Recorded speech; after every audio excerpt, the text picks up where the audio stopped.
Good evening. Welcome to day 20. Donald Trump, you are fired. I just talked for 37 minutes, and I guess that's a long one, and maybe it's better that it happened this way, but I filled up my phone and it stopped at 29 and I didn't notice. I gotta remember to delete these after I'm done because it just eats up my space. Maybe I'll go get a new phone. I could probably get at least twice as much space on a new phone. I've had this phone for 3 years? Yeah. It's okay. I do have a cracked screen, but it's not bad. Never cracked my screen before. Anyway,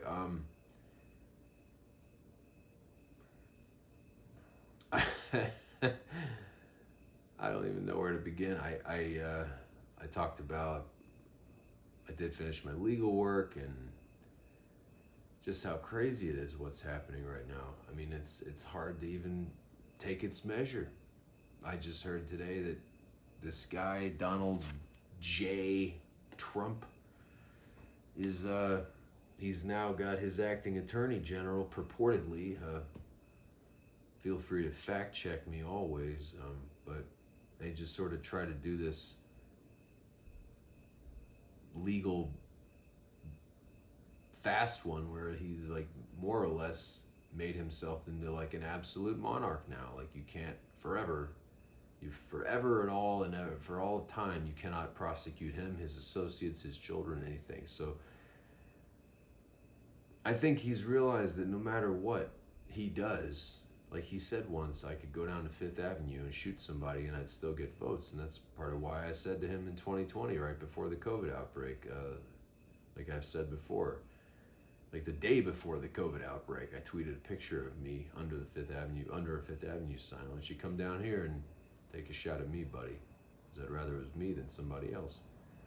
But that he's realized that no matter what, some of these people are so far gone, they'll believe him.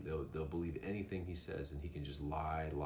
I saw him on camera today trying to tell people that, oh yeah, no, you really want these data centers in your town. That's the best way to go. It's not, these things are huge. They're miles long, and it's really not that big of a disruption. And it's like, dude, if it's not that big of a disruption, why don't you build one next to Mar-a-Lago? Right. You can't reason with these people. It's a very powerful psychological drug for them, I think. The combination of arrogance and somewhere between bigotry and idolatry. They idolize him. They see him as like this idol, and that everybody else, the tide that's rising around the American Hitler. Yeah, I said it. The American Hitler. He even praises people comparing himself to that guy. He wants it, no matter what. Like it's all a conspiracy, and he's really actually a great guy. There's still people supporting him that have lost touch with the sanctity of the truth. They don't care anymore.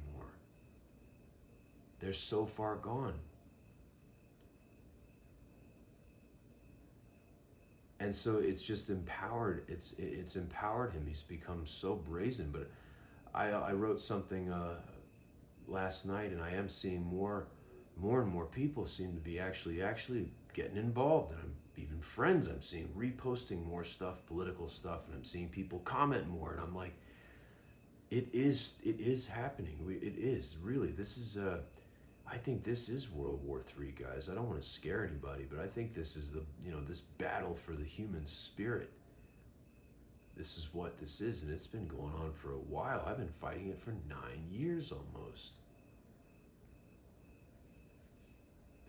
And I'm pretty sure I thoroughly stomped today what these lawyers are trying to do, because they're trying to do the same thing. They argued one set of facts when it was convenient for them a few months ago, a couple months ago, and then they're arguing this other thing. Oh, well, when we were doing this legal work, it was overlapping with all this other stuff that these other defendants had to do, and it was totally necessary for our defense to review all these documents and now try to bill this person for it. One set of these defendants in this big case I'm fighting did manage to slither out from under, the boot heel of justice. And it's mainly because, well, it's partly because I'm learning as I go. And it's also partly because, well, it's a very fine line, when there isn't really any law in place to police what someone is doing. And unfortunately, if you are renting, at least in the state where I'm living, which I'm not going to say which one it is, although if you're studious and you examine enough of what I'm doing, you probably could figure it out. But whatever. There just isn't much protection for people renting here. And it's hard. I believe that the judge I'm working with is overseeing this and presiding is a good man. Little things I can tell he respects what I'm doing, and he sees the merit in it. The case didn't get thrown out, this big case. I mean, I've never done this before. I've only done arbitration. 4 out of 6 times I've pulled out a victory, though, when I had to come to, legal blows, basically, with a lawyer representing someone. I've won 2/3 of the time. And that doesn't mean a verdict. Absent a verdict, I consider a win. The person who takes the smallest loss wins. Now, it's 1 time that happened, 2 times that's happened. But I've dealt with a bad judge. I dealt with a bad judge last year, an ex-judge, retired judge from Sacramento.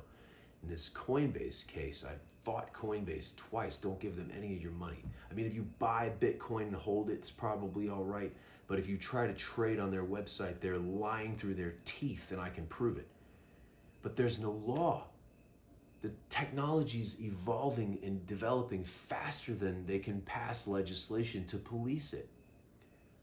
So in some states in this country, if you're renting and real estate agents come on the property where you live, you're a third party. You're not in privity, it's called, to contract between the person who owns it and the real estate agent. So and they kind of understand this. They can bully you.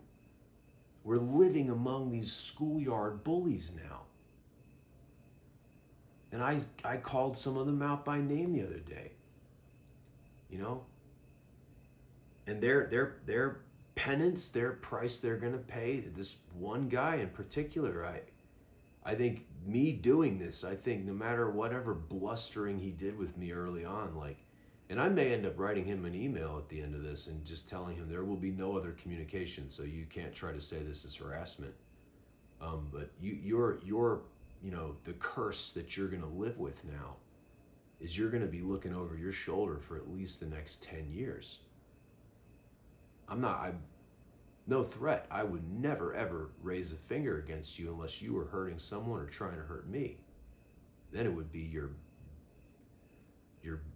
bogus, corrupt behind, I'll tell you. But I would never, ever become a source of violence. No one should. I'm vehemently opposed to that, which is why I think it's insane what these people are doing. They're like, nah, at the law.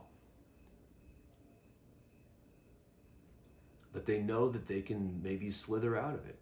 I don't think he's actually going to slither out of it. I don't think they're actually going to get to hit me for $11,000 in fees. But anyway, they try to argue this one set of facts one month, and then they're arguing this other set of facts the other month. It was all involved, so we can charge all this money. And then now, well, we want, they're trying to rush the court. It's not even decided yet. And they're trying to rush this, and the lawyer doesn't care. She gets paid no matter what. And now they're saying, well, we want to be out of this, and we want this to be entered in our favor, this judgment, because it's all separate. So when it's convenient for them, this is all together, so we had to do this, so it's reasonable that we bill for this. But then over here, no, it's totally separate, so we want to be cut out of this, and you can just go on for the next year and a half or whatever. We don't want to be a part of it. Well, that's just not congruent with basic tenets of justice. It's incongruous, even though it's convenient for you. So I think I thoroughly stomped what they were trying to do today. Maybe not, but at least I believe in the goodness of this judge. Little things, you know. I tried to do this one thing, and it was a couple of days only, and he obviously glanced at it, and he said, you know, we read this thoughtfully prepared. He said, I was like, I can tell this is a very, very tiny bit of wiggle room in impartiality, and I would feel very uncomfortable if I felt like he was not being impartial. I'm not looking for special treatment. No one should. And it could be overturned, and he knows that. If they could prove partiality on any level, anything that he rules could get overturned. It's embarrassing for a judge to have it overturned by an appellate court and kick back down. You got to do your job again.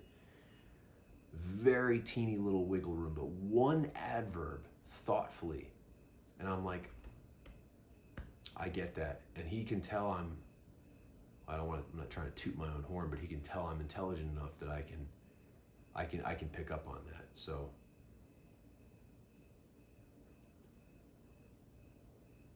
there are good people everywhere, even in law enforcement, even in Scientology. I knew people that worked at one of the Scientology centers in LA across from a coffee shop I used to hang out at. It's closed now. Hope they reopened it. They were talking about it last time I was there, but they were good people. They were basically slaves. I mean, they made like no money. They had all their meals covered, and they like made no money because they're, you know, just locked down. They have nothing. You get a place to live, and you get free food. No, but you are trapped. But they believed in what they did. There's cops that have come up to me. I got a sex offender arrested on the street in LA. I've mentioned this before, and sheriffs were coming up and shaking my hand. We wish, you know, we don't want this on our streets either. We wish more people would help us.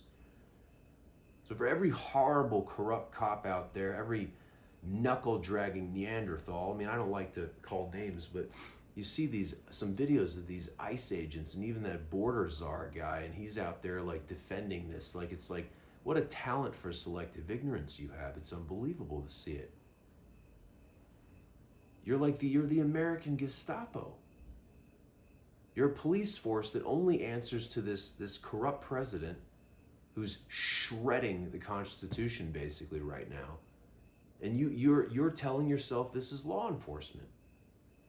And I've heard that they're paying them like hundreds of thousands of dollars. And if it's so noble, again, you knuckle-dragging Neanderthals, if it's so noble, why are you wearing masks? Why are they going around with this mask over their face? You're like halfway to KKK here, man. Oh, well, we've got to protect our families because we're getting targeted. You're getting targeted because you are hunting your own kind. You're a half step away from a cannibal. And you're not looking at the numbers, man. Like, you're getting verbally lambasted, and you might not be comfortable going to the grocery store, but that is your just desserts. It's the same thing with this real estate agent. Everybody knows in our hearts when we've done wrong, when we've hurt somebody, when we've done something that we wouldn't want somebody doing to us. It just kind of, and only like the most sociopathic, insane people like Donald Trump, in my opinion. You see, I have a right to say that here. And some people are afraid, oh no, what if he finds out about me and he starts coming after me? And it's like, well, if we don't start doing something now, that's what happened in Germany. All of a sudden, the stories were emerging. Yeah, well, your neighbor is gone.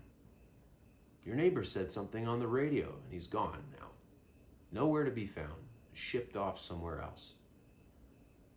If we don't say something, do something now, we are headed for that at a blinding pace, at a gallop right now.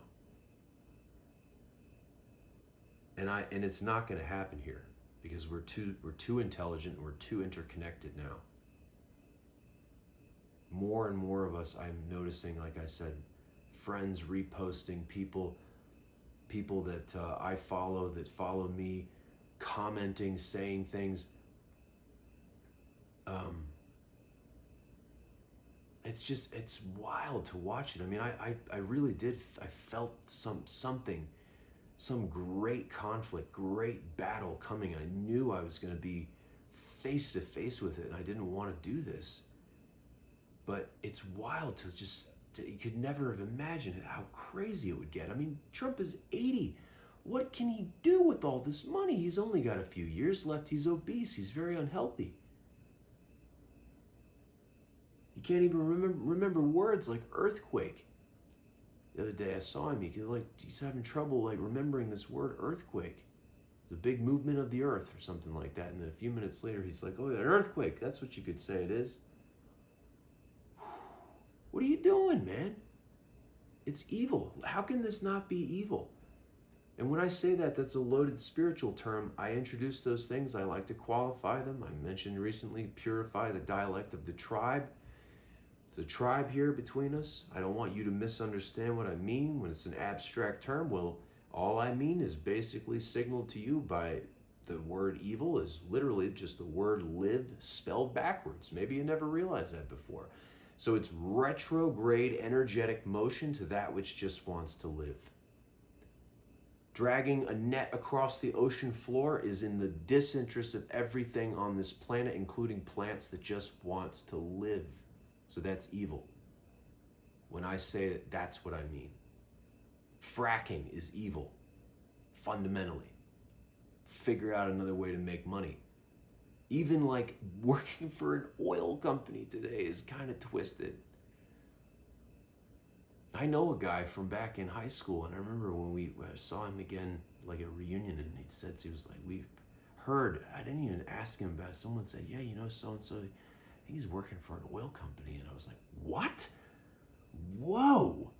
Okay, all right, well, hey, man, bless your heart, dude. We love this guy. He's a great guy. He was a friend of ours." Like, okay, hey, all right, hope you're happy. Not trying to tell you how to live your life here, but man, didn't realize you were like that. All right.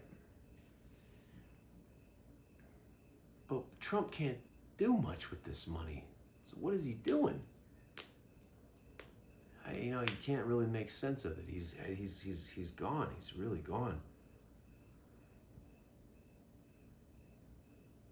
But these people, it's such a crazy combination of arrogance and bigotry and idolatry. Like I said, they can't even see past the tip of their own nose with the ice melting under their feet. I got talked to at my job today. Not just me. It's quietly intimated to me, it's okay, we agree with you. Everyone agrees with you. But some Trump supporter passing by I work in an office, but overheard me, and I guess I wasn't the only one, saying something and supporting this man, Donald J. Trump, this very person who's trying to strip away rights like freedom of speech. Wouldn't say anything to us about it, but quietly identified us based on appearance and try to attack their own countrymen for exercising the very right in a national emergency, a global existential crisis, a global world spiritual war. That's what I'm calling it. Attack their own countrymen like a snake, slithered, try to go after these people for just, how can we not talk about it? And it's quietly said to me, well, everyone's welcome here, so, and I'm like, babe, point taken, I get it. Thanks for being understanding. I'll bite my tongue a little bit more from now on. It's okay. It's all right. I get it. I don't even remember what I said. I don't remember. I thought about it. I was like, oh, I remember I was talking to this one person, and probably someone heard me a few feet away. I didn't even know. It was probably behind me or something. But went out of their way to identify me and others by appearance and attack their own countrymen. so tight a grip of they got on this delusion, this, like they're looking at the world through a keyhole. You know, they're looking at the whole world and the whole situation through a keyhole, and the keyhole is narrowing. And any little thing that comes in that shakes this up, it's like they feel like they're under threat, and they can't help it. They attack. It's incredible. I feel so sorry for people like this. But it is changing, guys. It is. It really is. And I am proud to see. I admire Mr. Ossoff, Senator Ossoff. I still think Congress needs to be flushed. I don't know. I see more and more people now posting, more people I haven't seen before. I'm following. I don't know how they're getting out there and getting more followers. I don't know how they're doing. I guess maybe I'm posting mostly stories and linking my YouTube channel. I think within 2 weeks I'm going to start just posting reels, like reel after reel. There's something else I want to do. I want to post something else first, but and I need to call reporters and start talking about this, because I keep talking about Convention of States and I'm not hearing this in the national conversation. I wonder if the algorithm is stepping on it, because it's the last thing that the billionaires want to hear. The billionaire monster minds don't want to hear about this provision in the Constitution that we can go around the federal government and amend the Constitution. I can't see another way out of this. I can't see another short-term way out of this. But it is starting to happen. More and more people stepping up. And more and more Congress people are posting videos of them standing up to this, standing up to that fool Hegseth. And I'm proud of them. They're showing up right now. They may be afraid of getting associated with this. That may be part of it. Who cares? They're still showing up. I like seeing this. I like them coming out. They have a video, or they're in the room. There's a video of them grilling these people. That Vought character, grilling them. What are you talking about? You are slashing these things that are hurting people. You're taking away benefit programs for people who don't even have enough to eat and giving it to corporations.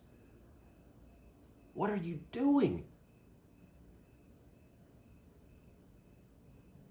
It's like it's Looney Tunes madness, because the lessons of history are very stark, very clear. Do you know what happened? we had 9 days ago, July 14th, Bastille Day. You know what happened on Bastille Day? In 1789 in France? Well, I'm not going to talk about it. You can go look it up. Bastille is spelled Bastille. That's Bastille. You can go look it up. We don't want that again. I don't want that again. That's why I'm doing this. I'm doing it also so you won't have to, and so our kids won't have to. Most of us just want to live. I've lived and gone to school in Europe and in Asia and in North America, and I can tell you that most every person I've ever met, very few people are anything other than good. Some are misguided, some are foolish, some are poorly educated, but most people deep down are good, and they want to help, and they just want to live. They want to become skilled at something they like doing, they love doing, and they want to make a living doing it and become significant in their field, as my father once put it to me, that was well said. And meet someone special, fall in love, start a family, grow old together. Most of us, that's what we want. I want that too. Oh man, do I want that. And maybe you already have that, and you're afraid, I could lose what little bit of wonderful I have. You know, today was a beautiful day, even though I high highs, low lows, even though I got a little bit talked to. It's okay. I had a beautiful dream. Woke up at about 5:20 in the morning. I'm getting over my issue with caffeine. I'm even decaffeinating my black tea now. You can decaffeinate tea. You just 10 seconds in 1 cup of water, dump it, and put the bag in there, put more hot water, and the caffeine comes out first. So any kind of tea you have, you don't have to buy decaf green tea. Just take 10 seconds in one. There's still a little bit of caffeine in that decaf green tea you buy, and there's still a little bit of caffeine when you do it that way. But it probably tastes better if you get it not processed. Same thing with drip coffee. You ever heard, don't take the first cup of the drip coffee, let it finish dripping, because the caffeine comes out first. The heat releases it. So I have gourmet coffee I want to still drink. I'll take the first cup of drip coffee, dump it, put it back in there. First 8 ounces, dump it, put it back in there. It would be basically decaf. Anyway, but I had a beautiful dream, and I'm not going to say what it was about. But then I was talking to someone about mysticism and mystical vibrations in life and nature and serendipity, and I call it synchromancy, and wonderful, timely meetings and things like that. And then, lo and behold, I had a very serendipitous encounter, and all these things the last few days, including the caffeine problem and me not being able to do this legal work last night, if all these little things hadn't fit into place, this wouldn't have happened today. Or even if I hadn't heard someone that I recognize out of the corner of my eye talking to someone else, I wouldn't have. And it was someone I know, and it was someone tangentially involved in the dream. And I said, low-key, it's crazy to see you here of all people, because I had this interesting dream this morning. And what are the odds of all the days you'd be over on this side of town here where I work? Magical. And it was a productive day, and I had to jog to court to get there on time. And I feel like I thoroughly stomped this thing these lawyers were doing, and despite all their money and resources and education, it's a fair fight. Billion-dollar companies, 2 of them, Coldwell Banker and Compass Realty. Stay away from those companies. They're too big for their britches. They don't care about you at all. Stay away from them. Sell your home with a private boutique real estate company or some private agent. Just someone who's not flying one of those flags. Or buy through, independent seller. Stay away. Don't spoon feed sugar to cancer cells like Uber. Don't give money to a company like that. That's something you can do. If you can't do any protesting, you can at least restrict your involvement with companies like that, or Starbucks. Talk about coffee. Go look it up. Starbucks adds caffeine to their coffee to get you addicted. I found this out 14 years ago. I've been boycotting them ever since. So bad that other companies, Coffee Bean and Pete's Coffee, started doing it, I found out. Like 2 or 3 times as much caffeine as is in a normal cup of coffee in their coffee. It's disgusting. They're a glorified drug dealer. Yet people are just lining up. That's something you can do. Go somewhere else. Small little mom and pop coffee shop. Great. Find something else. Put on your best detective hat. Just try something new.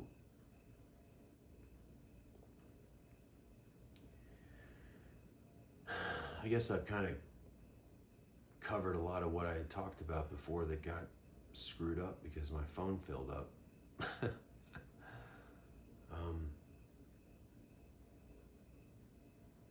It helps me, I was going to read you something tonight. I don't think I will now. I think I've talked long enough. It's getting late. I want to meditate. Yeah, this is 30 minutes. Jeez, again. This is right when the phone cut off last time, and I did it again, just like that. And just like that. It's not a physical shock wave, but I did put on that gauntlet. I did snap my fingers on the semi-quincentennial of July 4th. And even if that's crazy, I don't care. It's not. It is starting to change. And these poor people, they really don't realize, they're so far gone they're not telling Trump. I think they're so afraid of disagreeing with him or being seen as the one to burst the bubble of his ridiculous ego now. His huge head, huge ego he's got. I don't think they're telling him. I mean, they show up to these rallies or whatever, talks, and there might be a few thousand people there at most, but then suddenly it's 50,000. And he probably believes it. He's so far gone. Can't believe he's on camera. I see him talking about, like, yeah, you want these data centers around. Like, what?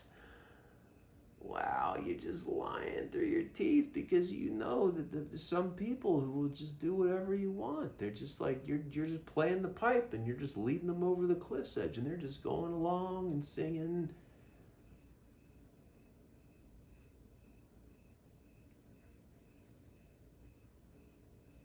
But they're not realizing. I mean, I think some of them are realizing that it's like it's on fire and it's going over a cliff. This isn't going to work. This is in Germany in the 1930s. We're too interconnected. We're too strong, and I'm so inspired. I said to a young person today, I see regularly, that you are aware of this and that you are activated on some level, even just to be able to have this conversation with me and be aware of this, and that you're standing up in your own way to it, and you recognize that this is crazy, is very inspiring to me. Young people are intelligent. This isn't going to work, what they're trying to do. They're so out of touch, I think, that they're not telling him, that they're losing support by the thousands. In his mind, everything's great. I wonder if they had the wherewithal, or anybody had the courage, probably not, to tell him, yeah, well, Spain edited you out of all of their champion photos of the World Cup because you wouldn't get off the stage. It's like, you're not the leader of their country. It's their moment to celebrate. And there he is. He's got to stay there. No, you're in my country. It's not your country, you fool. It's our country. You're supposed to lead by example. But they edited him out. I wonder, did anybody tell him? I bet not. So he's just, he's just going. I wrote something on Threads maybe this morning. Someone was posting something. I can't even remember what it was now. But I said this, and I say this about everything now. I said, I think this is good news. This is a positive development. And I went, and wait now, before you pounce, didn't say that, but wait, let me explain. The faster he runs down this dark rabbit hole, the faster he goes cuckoo for Cocoa Puffs on the global stage, the faster that everyone is starting, more and more people are starting to realize what a threat he is to every single living thing in this world that just wants to live. How evil he has become. And he's all now, oh, it's the communists, it's this. No, dude, it's you. And it's everybody who thinks like you, believes like you. It's all these billionaires. They don't understand what it's like to not have enough to make ends meet. They don't understand. They're gamifying people's lives. These lawyers are like a remora. It's like a fish that sticks on the bottom of a shark, and little bits of chum come around, and it's just like... And I'm tired of dealing with these people and them pretending that they're success. Pay lip service to this oath they take. They're an officer of the court. I said this to this lawyer I called out by name a couple of nights ago that I had to serve today with this response I filed. I said, you're a disgrace to your profession. Tell yourself you're success, but you're a beneficiary and byproduct of a broken social system. You're not a success, you're a monster, a little monster stuck onto a big monster, these big companies you defend, and you think you're hot stuff. You got your name on a law firm. Good for you. but you pay lip service to this ethics clause. Almost all of them have to take this oath that involves an ethics clause. I will behave honorably, something like that. Honorably discharge my duties as an officer of the court. But it's just enough. They say it to just get them through the gate of being able to then start charging hundreds of dollars an hour. Oh, look at me, I'm doing great. Yeah, keep telling yourself that. I don't think there's any timely passing, but in the sense of helping us through this difficult moment right now in human history, the timely passing of Lindsey Graham. My heart goes out to his family and anyone with the surname Graham right now. Look at his legacy instantly dragged through the mud, and it's well earned. There's no brighter future, I've said this before, in which these people are not headed for classroom textbooks in the worst possible way. They will be taught, their names will be used as this is how you should not conduct yourself. And for hundreds of years, I think it's going to be like that. So, oh boy, it's a lot tonight. I'm going to start doing reels within the next 2 weeks. I mean, we're 20% of the way done. We're 1/5 of the way through this. I've done it. 1/5 today. So, yeah. I said to my friend I ran into this serendipitous encounter today, I mentioned I think it's a real great blessing to realize not after the fact like so often happens, but in the midst of it, so that I can really enjoy it. As difficult as this is, and even though every single time I have to dip a little toe back into this legal work, I have issues. Let's just leave it at digestive issues. And sure enough, I came back here this afternoon and I had digestive issues. I'm sorry if that's TMI, but that's how much it stresses me out. I have had to change my shorts many times with deadlines approaching. It is that stressful for me, and I still drink this poison so that you won't have to, and your kids won't have to, and your brothers and your sisters and your loved ones will not have to. I'm built for this. I know I am. I am like a weapon forged for this. I have known that for a long time. I didn't want this to happen. At least this mind-body apparatus sitting here didn't want this to happen, but it was always supposed to happen like this. So I think it's a wonderful blessing to realize, like in the midst of it, that these are some of the best days of my life, even though I'm alone, and even though this is awful, and even though I'm going to reward myself. I have one more legal project. I have to file a case, a small claims court case, which I've never had to do, never done before, but it's compared to doing district court, like the highest level of civil suit you can do, which the rules in this state at least are like 1,300 pages long. Now, not all of that applies to every case, but yeah, good luck, sitting down with that on a Tuesday. Just like for fun. Who in their right mind would do that? But this is like a joke compared to this. And the limit is, it's not district court. It's like anything over $100,000, you got to go through this awful process. That's why people usually have a lawyer. But anything under that, you don't. You don't have to go through that. It's like county court. It's simpler. And then small claims court, they can't bring a lawyer. That's what's designed for people to be able to do it themselves. But I have to do this, and then I have something that I'm going to do afterwards that's going to be a lot of fun. I would reward myself.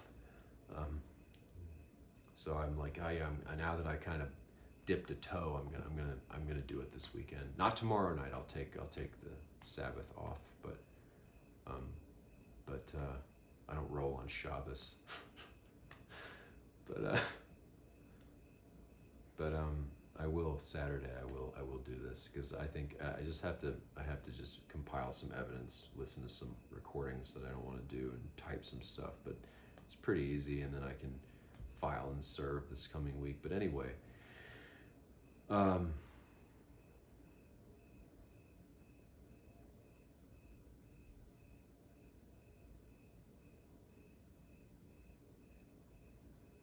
enough is enough. In Italian, I think you say basta e basta. Enough is enough. Yeah.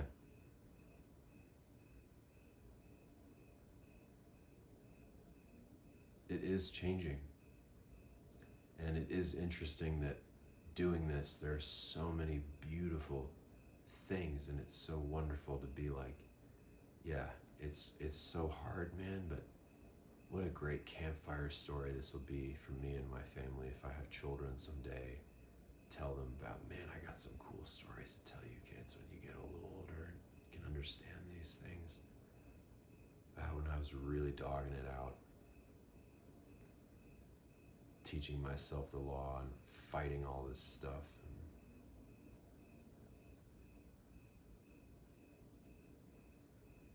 yeah. I thought I would read something to you tonight, but it's too late.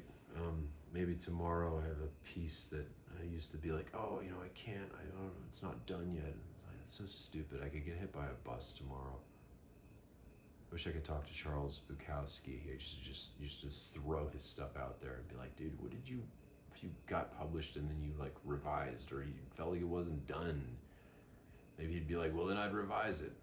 Who cares? Just do it.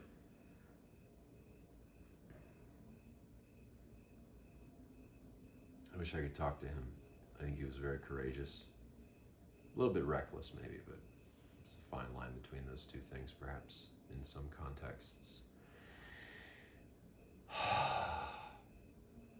Breathe and trust, guys. Breathe and trust. I know it seems like it's just ratcheting up another crazy notch every day, but like I said, the faster that he goes, the faster that he destroys himself. So this is a good thing. It's hard to see it that way. It feels like you're down here on this little boat and the waves are breaking over, but I'll leave you with this. This is from one of my sonnets.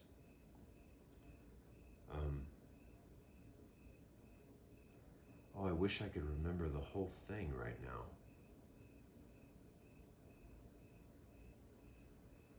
Maybe I can. Hold on.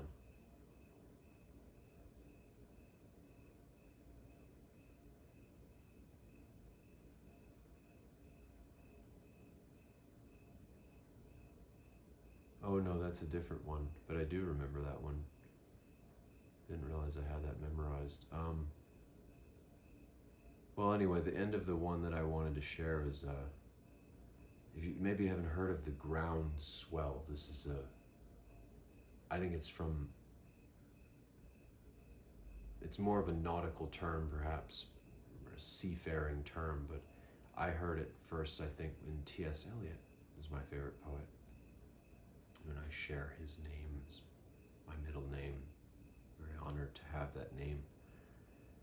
In fact, the reason why I'm involved in this lawsuit against these real estate agents is partly because of the serendipity of meeting someone who owned the property where this all went down, who has that name and is a blood relative of that poet. It's really wild. It's welcome to my life. It's been like that for 17 years at least, more than that now. It's almost 20 years of this. It's even longer if you really want to count back, more like 2000 or 2001, one of the first things that ever happened that I can call back to and say, yeah, that's pretty clearly tied into some powerful later things that happened. But the ground swell, it's like the ocean itself can be heaving up underneath of us, and yet we're on this little boat and we can't tell that the whole thing is moving, and it seems maybe like the waves are breaking over us and we can't keep the water out and we can't breathe. But so I wrote one time, it was about, something I was, towards the end of the sonnet, time remains to see whether seas bear us up or bury us under. And then I said, what about the ground swell? Minds have limits, horizons don't. No doubt best to keep one's wits. You see, the idea there is, even though it might seem like we're down in this trough and we're having these waves break and we feel like we're almost drowning, the entire ocean can be heaving up under us and lifting us up to heights we've never reached before. So it might seem like you're drowning in moment to moment in your life, but we're actually doing really great. This is all a natural process, that these things would arise and pass away, these monsters would be revealed in this time, and we would rise up against them, and there would be this huge, sprawling, global, spiritual, and educational conflict. Even C.S. Lewis wrote about the last battle. I haven't read those books since I was a child, but so I don't know much about or remember that story, that part of that story. I remember the cover art from the ones that I had when I was a child, but yeah, it's okay. It's gonna be all right. Breathe and trust, or breathe and believe if you prefer that word. Yeah. Let's have a sound ball for the road, okay? It's getting a little late, but we can do one. Ooh, maybe not that loud, but ready? If you want, if you're watching this, may blessings rain down upon you, as someone said to me the other day. Heard me mentioning all of this. I was getting some non-alcoholic beers. It was yesterday. Someone overheard me and was like, what else is in your damage calculation? She said, and I told her this and this and this, and she's like, oh, I'm so sorry that's happening to you. May blessings rain down upon you. May blessings rain down upon you if you're here with me now, especially you've watched all of this. And close your eyes if you want. And whatever is on your mind, whatever you're thinking about, just imagine when this sound comes, it's just like a wave washing away all that you've just written in the wet sand. This wave is just going to come, and everything you're thinking about, everything you're worried about is just going to get washed away. Even just for a moment, a minute, as long as this sound lasts. And even if the pen or the stone or the quill or the stick starts writing in the wet sand again, for a moment, it's just going to get blasted away by this pure wave of sound. I believe this sound bowl is middle C on a piano, actually, so it's very equanimous. This is a new journal of mine. I title all my journals. If you're wondering what this book is, I have tape on it because it's an old book from World War I, actually. Someone gutted and put recycled paper in, and I was like, that's rad. But I've taped it with washi tape because it was falling apart already. And I will customize it, but I title my journals, this one's called Equanimity Rules. It's a chapter of my life, so.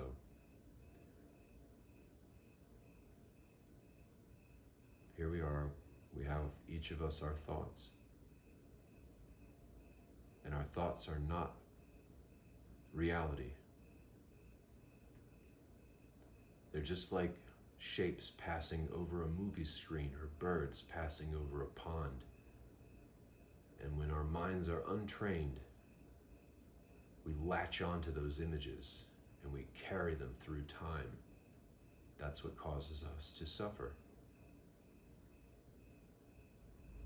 It's not that we have pain. Can't have pleasure without pain. There'd be no frame of reference. But to latch on to pain or to pleasure and drag it along with us, that's suffering. So you hear your thoughts, cannot stop them from flowing, but we can return to reality together like this.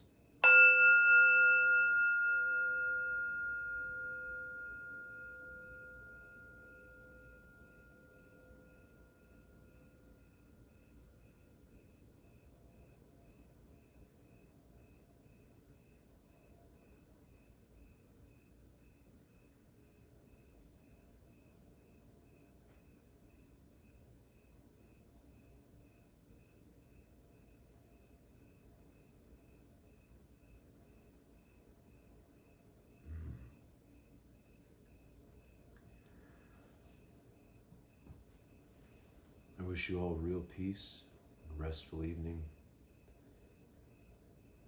Perhaps something to think about if you haven't seen the other episodes in which I've said this, or the other days in this campaign. Think about this maybe a little bit tonight, because I'll say it many times. So I haven't heard others say this before, although perhaps it has been. Probably it has. But maybe not in my words. The heart of this universe is no point in space. It is this moment in time. No matter how far away in the universe, no matter how distant the galaxy, this moment in time is something we all share. Civilizations that we are only seeing their Hadean era, the era of their planets where it was all molten, just lava and sulfur and methane and horrible, caustic, unbreathable gases for most of us here. For all of us here, although who knows, maybe Trump can breathe methane.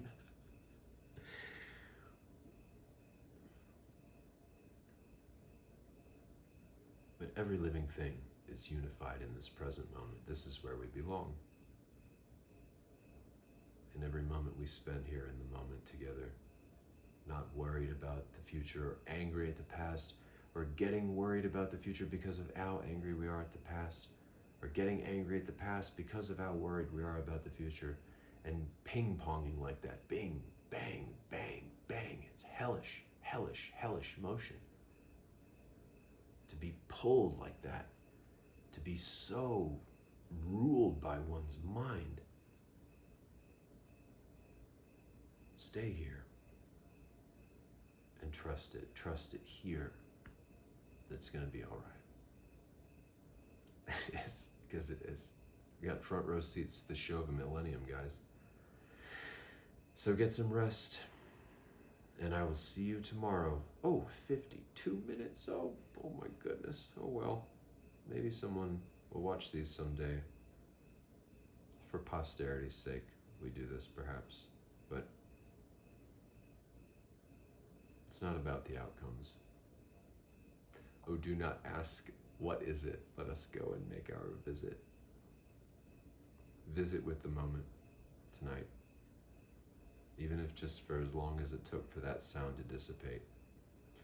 I love you all very, very much. I truly do. And I will see you tomorrow for day 21 and the day after for day 22. Well, heaven's willing. Good night for now.